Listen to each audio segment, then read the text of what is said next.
Hello students. तो भाई class 8 का जो चैप्टर रह रहा था मेंसुरेशन, तो देखते हैं इसको, इसमें क्या प्रॉब्लम होगी, कैसे हल करेंगे इसको। इसमें हम ज़्यादातर पढ़ेंगे वैसे समलम के बारे में, लेकिन फिर भी कुछ अदर इम्पोर्टेंट जो चीज़ें हैं वे भी मैंने लिख लिया साथ के साथ। तो चलते हैं। तो समांतर चतुर्भुज का क्षेत्रफल होता है भाई आधार गुणा ऊंचाई। ये फॉर्मूला यूज करेंगे समांतर चतुर्भुज का क्षेत्रफल निकालने के लिए।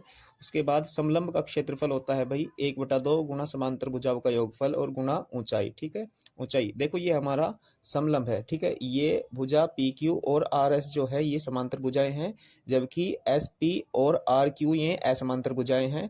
और जो एस और यहाँ पे मान लिया एम है, एस और एम इस पे क्या होगा भाई, लंब होगा। और ये लंब वाली जो भुजा है इसको इसकी ऊंचाई बोलेंगे, किसकी, समलंब की ऊंचाई होगी एस एम। ठीक है, तो ये फॉर्मूला ध्यान रखेंगे। समलंब का क्षेत्रफल होगा 1/2 गुणा समांतर भुजाओं का योग और गुणा ऊंचाई। नंबर 3 है त्रिभुज का क्षेत्रफल। और त्रिभुज कौन सा होगा भाई, जो हमारा समकोण त्रिभुज होगा उसके लिए यूज होगा ये वाला फॉर्मूला, 1/2 गुणा आधार गुणा ऊंचाई। 1/2 गुणा आधार गुणा ऊंचाई, ये फॉर्मूला यूज करेंगे हम त्रिभुज का क्षेत्रफल निकालने के लिए।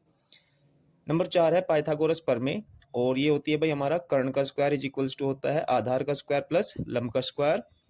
नंबर 5, वृत्त की त्रिज्या r यानी रेडियस बराबर होती है व्यास बटे 2, यानी व्यास का आधा क्या होती है, वृत्त की त्रिज्या होती है। या इसका अपोजिट क्या हो जाएगा कि व्यास बराबर होगा 2 गुना त्रिज्या का, यानी 2 गुना त्रिज्या। तो व्यास निकालने के लिए ये फॉर्मूला यूज करेंगे, व्यास बराबर 2 गुना त्रिज्या। नंबर 6 है यहाँ पे वृत्त की परिधि बराबर 2 पाई आर। पाई क्या है भाई, पाई एक कांस्टेंट है जिसकी वैल्यू क्या पुट करनी है हमको, 22/7। ठीक है, तो पाई एक ग्रीक अक्षर है, यानी दूसरी भाषा का एक अक्षर है, इसे पाई कहते हैं भाई, और इसका मान हमें लेना है 22/7। और आर यहाँ पे क्या होगी इस फॉर्मूले में, आर होगी वृत्त की त्रिज्या। और नंबर 7 है वृत्त का क्षेत्रफल इज इक्वल्स टू होगा पाई आर स्क्वायर। पाई अभी बताया क्या है, एक कांस्टेंट है जिसकी वैल्यू 22/7 लेनी है। और आर यहाँ पे क्या होगा भाई, आर होगी वृत्त की त्रिज्या।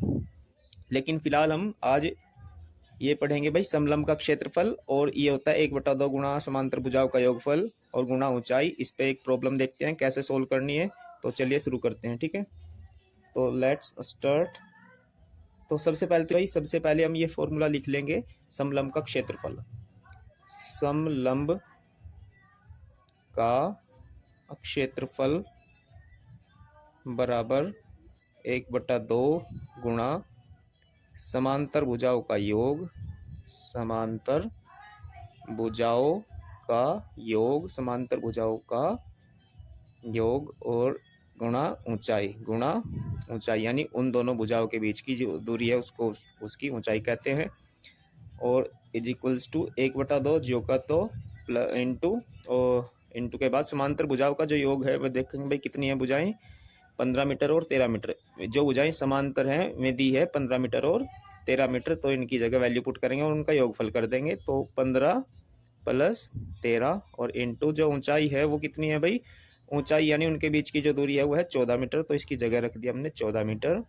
1/2 गुणा 15 और 13 हो जाएगा 28, और गुणा 14, 2 से डिवाइड करेंगे तो 14 आएगा, 14 दूनी 28, ये 14 और ये 14 मल्टीप्लाई में है, तो 14 गुना 14, और ये इक्वल्स टू होता है 196 वर्ग मीटर। तो ये हो गया हमारा समलंब का क्षेत्रफल। तो ऐसे निकालना है भाई आपको समलंब का क्षेत्रफल। और ये प्रैक्टिस क्वेश्चन आपके लिए, तो इसको सोल्व करके अपना आंसर कमेंट में जरूर बताएं। ठीक है।